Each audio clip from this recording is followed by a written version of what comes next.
You are watching our special podcast show, Jaago Manushya. Through this show, our special guest, Mr. Shankar Sarkar, President of the Santan Dal, will raise awareness about nature and the universe. This show will address topics like religion, politics, caste, and various other issues that have contributed to dividing people. According to the universal birthright given by the nature to all, every individual should have equal access to all of nature's resources. Tune in to this special podcast show, Jaago Manushya, to explore these crucial topics and awaken to the reality of equality and harmony.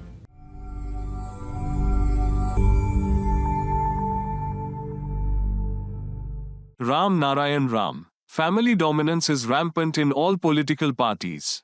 In fact, this nepotism is embedded in our constitution itself. Nowadays, every political party has turned into a private limited company. This is nothing but an excess of the constitution. That is why the constitution should be removed. Our constitution itself permits theft and looting. The lawyers in courts today are also nothing but thieves. They take money and manipulate cases, saving the guilty. What about justice? Does justice have a third eye?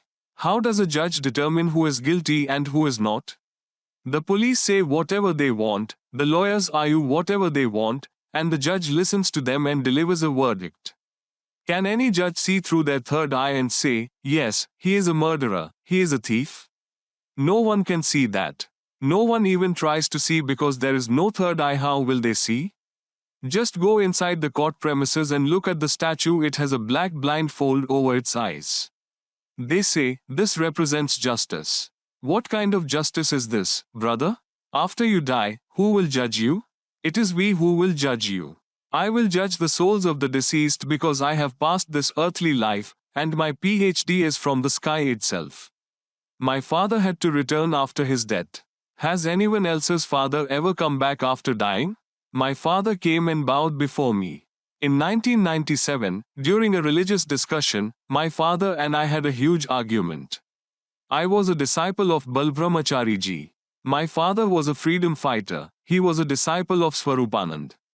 As the logical debate progressed, my father insulted me, saying, "You are a useless man, you talk nonsense, you are an idiot, you understand nothing." I replied, "Yes, father, I am a fool. I know nothing, I accept that. But I say this, after your death, I will grant you liberation."